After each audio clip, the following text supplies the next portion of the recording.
In the process of using WPS Office, we can set the overall view effect of WPS components for personal use. Take the components in WPS Writer as an example. Click Menu and choose Options.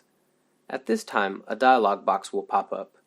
In the left tab, the first one is View. In this interface, we can set Show, Print options, Formatting marks, and Ribbon options. In the Show box, we can set Status bar, Mini toolbar. In the Print options box, we can set the content that needs to be displayed.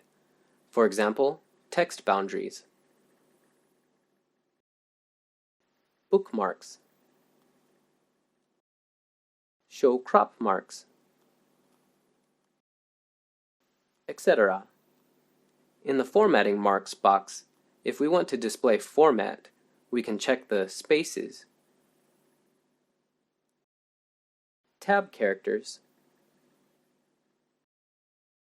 paragraph marks, and so on. In the Ribbon options box, we can also choose double-click tab to hide ribbon. When we double-click on the main tab, we can hide the ribbon below it. After checking, click the OK button below to apply it to the software.